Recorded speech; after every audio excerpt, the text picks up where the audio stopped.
But here's what the average person has right now. About $170,000 in their retirement accounts. Their house is the largest chunk of wealth at about $280,000. Other residential real estate could be valued around $150,000.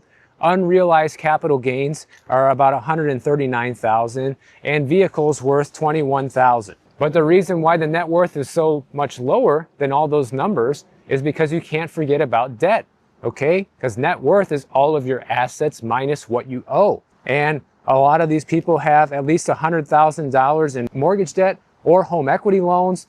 People have about $27,000 on average of home equity lines of credit. Also, if you have an investment property or a second home, there's about $158,000 in debt on those places on average.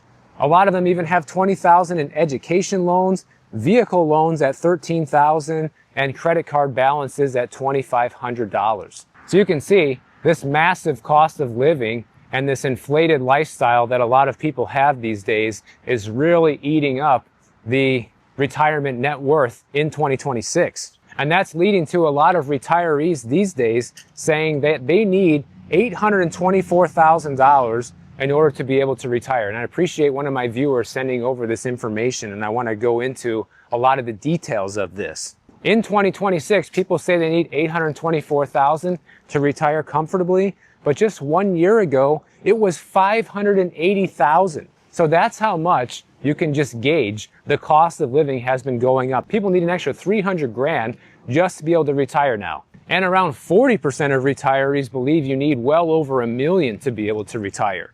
But like we just went over, the average retiree is nowhere close to that number, hovering around that $280,000 in net worth. And only 23% of people who actually retired had $500,000 or more. 30% have zero savings for retirement at all. And I remember a stat I did over the summer, only about 2% of retirees actually retire with over $1 million. So almost no one.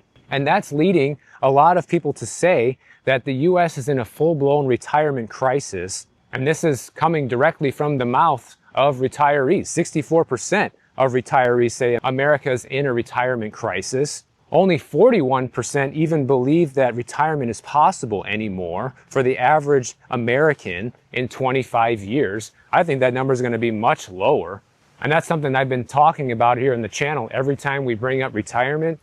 I think in 20 years from now, retirement is just going to be one of those things of the past, guys. It's going to be looked at as that golden era of a time when a select group of people were able to do it thanks to a good run in the stock market and a low cost of living for a while until we hit 2022, as well as Social Security payments, you know. But the thing is, all of those things are set to disappear now. Social Security is not going to be able to make the full promised payments by as soon as the year 2030. This great run in the stock market could come to an end at any moment now, as well as with the cost of living taking up such a high chunk of people's budgets, it's becoming impossible to save anything in order to retire. So only people who are diligent savers, people who start very early, like when they're 18 and just invest for life until they hit retirement age, or people that are just high income earners that put a lot away, those are going to be the only people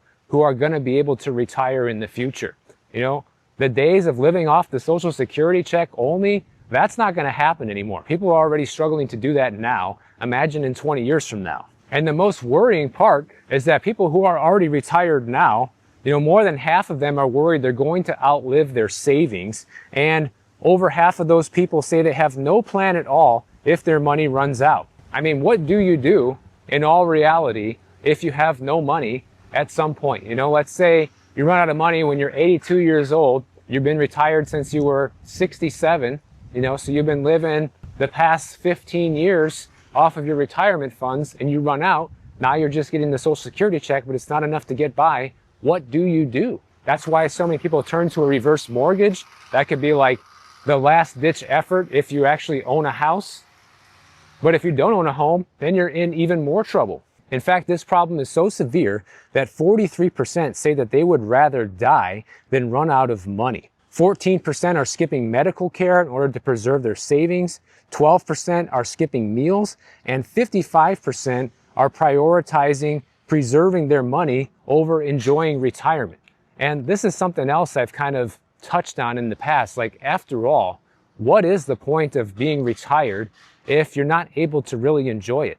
Like, the whole notion, at least what I envisioned retirement when I was a kid, you think about all these guys down here in Florida riding around in golf carts and, hitting the swimming pool and the golf course all day and not having a care in the world and just living out the rest of their life like that until they were too old to move anymore. That's what I always thought retirement was. But now retirement is just basically scraping by each month for a lot of people and spending no extra money in hopes of just being able to make it all last until you take your last breath, which is honestly sad. Just me personally, my personal opinion is I would rather work a lot longer and not be retired and not have to feel that situation than be retired and just be completely stuck and not be able to do anything or really enjoy the retirement. And I feel like being in that situation can also shave a good amount of years off your life as well.